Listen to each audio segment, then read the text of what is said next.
ถือว่ามื้อนี้ก็ทางทีมงานบักจอบร้อยสิได้มาคอเวอร์ผลงานเพลงของอาจารย์เวียงในไส้เพิ่นเนาะถือว่าผลงานเพลงนี้ก็มีชื่อว่าอ้ายดีบ่พอจะมาคอเวอร์ใหม่ด้วยบ่าวคำวันวิระบุรีประกอบเป็นมิวสิกถ่ายทำเนาะคือทางอาจารย์โทนี่เพิ่นแล้วก็ประกอบด้วยดนตรีถือว่าฝากนำเด้อพี่น้องเนาะผลงานเพลงนี้ถือว่าฝากเป็นพิเศษให้แน่ว่าซั่นกดไลค์กดแชร์ขอบใจ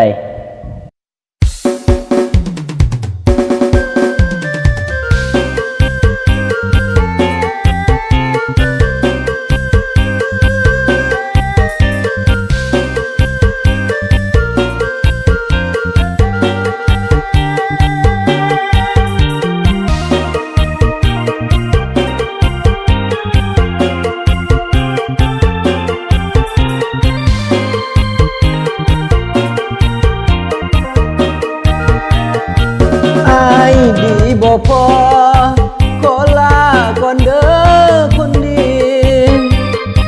ขอให้โชคดีมีแฟนใหม่ตามสบายอายเด็ดดีมาคงบอกสนะหัวใจเจ้าจึงไปหาคนใหม่ฝากให้อายนั่งกินน้ำตาต่อไปนี้บ่มีภัยกีดขวางเจ้าอยากไปหาเขา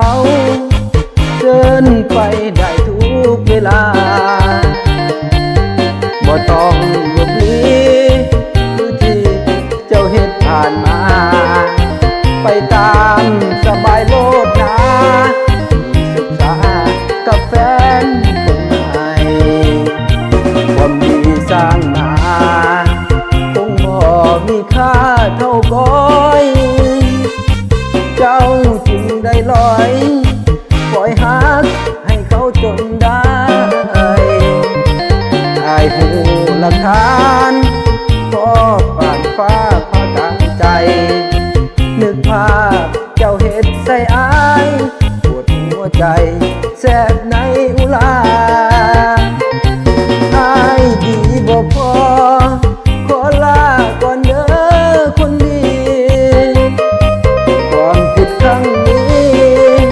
อายขอแบกรับภาระ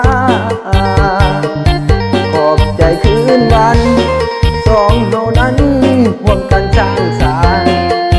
ทุกสิ่งที่อายหามามอบให้เจ้ากับเขาไปเลย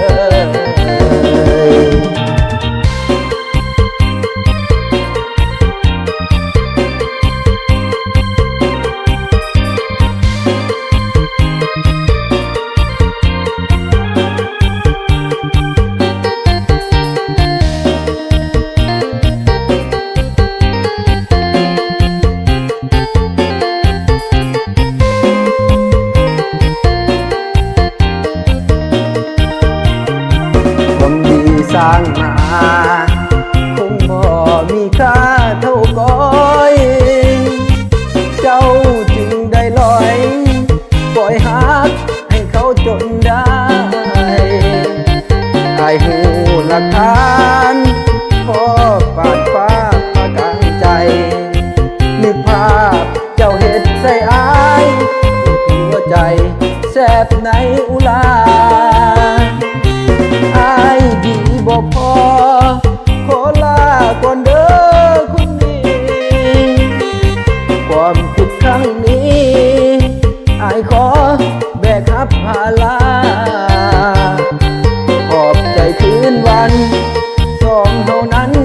ร่วมกันสร้างสรรค์ทุกสิ่งที่อายหามามอบให้เจ้ากับเขา